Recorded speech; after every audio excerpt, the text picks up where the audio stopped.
வணக்கம் மக்களே. இன்னைக்கு நம்ம வீடியோல பார்க்க போறது பாத்தீங்கன்னா crime and their punishment part 2 தான் பார்க்க போறோம். ஸோ பார்ட் 2ல என்ன பார்க்க போறோம்னு பார்த்தீங்கன்னு வச்சுக்கோங்களேன், டிராஃபிக் வயலேஷன்ஸ் தாங்க பார்க்க போறோம். டிராஃபிக் வயலேஷன்ஸ்ல என்னென்ன பார்த்தோம்னு வச்சுக்கோங்க, எல்லாமே சொல்லாங்க.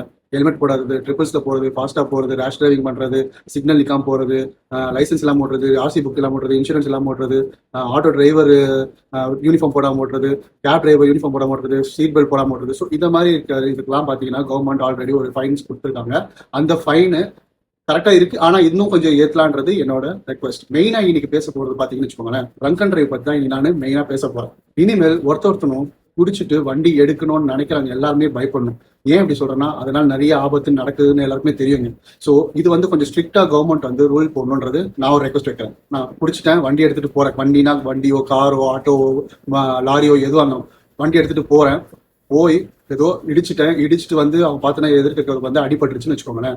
ஃபர்ஸ்ட் நான் கவர்மெண்ட்டுக்கு சொல்ல வேண்டியது என்னன்னா, அவங்களுக்கு என்ன பண்ணணும்னா, அடிப்பட்டவரோட எல்லா மருத்துவ செலவும் இவன் இடிச்சவர், அதாவது ட்ரிங்க் பண்ணிட்டு இடிச்சவர் தான் எடுத்துக்கணும். அது இல்லாம அவரோட வண்டியை ஜப்தி பண்ணணும் அண்ட் அது ஸ்கிராப்ல தான் போடணும். அண்ட் அது இல்லாம கவர்மெண்ட்டுக்கு இவர் ஃபைன் கட்டணும். ஃபைன் சும்மா இருக்கக்கூடாது, ஹியூஜ் அமௌண்ட் ஆஃப் ஃபைன் இருக்கணும். ஒரு இதுல அந்த ஆக்சிடென்ட் ஆனவர் இறந்தே போயிட்டான்னு வச்சுக்கோங்க. ஸோ ட்ரங்க் அண்ட் டிரைவ்ல ஒருத்தர் ஆக்சிடென்ட் பண்ணி இறக்க வச்சுட்டாங்க அப்படின்னா அவங்க கண்டிப்பா அவங்க லைஃபே மறந்துடணுன்ற மாதிரி தான் ரூல் கொண்டு வரணும்.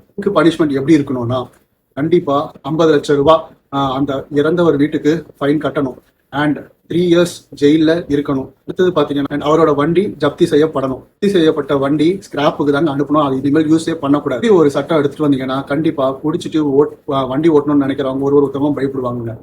ஃபைனலி நான் ஒன்று சொல்ல விரும்புறதுனா, போலீஸ், டிராஃபிக் போலீஸோ எந்த போலீஸா இருந்தாலும் ட்ரங்க் அண்ட் டிரைவ்ல பிடிக்கிறீங்கன்னா கண்டிப்பா அவங்களுக்கு சில ஆதாரம் இருக்கணும். என்ன இருக்கணும்னா, அந்த ட்ரங்க் அண்ட் டிரைவ்ல மாட்டினவங்களுக்கு ட்ரக் டெஸ்ட் கண்டிப்பா எடுத்துருக்கணும். அதாவது ஒரு ஆல்கஹால் பண்ணிருக்காரு, எந்த ட்ரக் எடுத்திருக்காரு, ட்ரக் டெஸ்ட் பிளட் டெஸ்ட்ல பண்ணி பார்த்துருக்கணும்.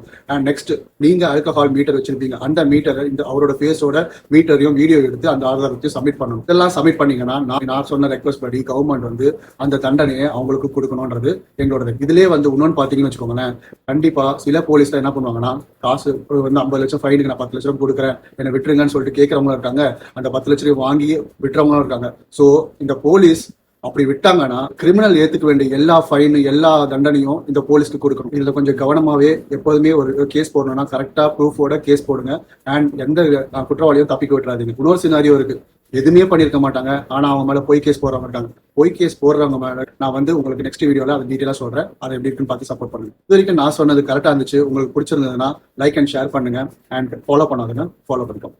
தேங்க்யூ.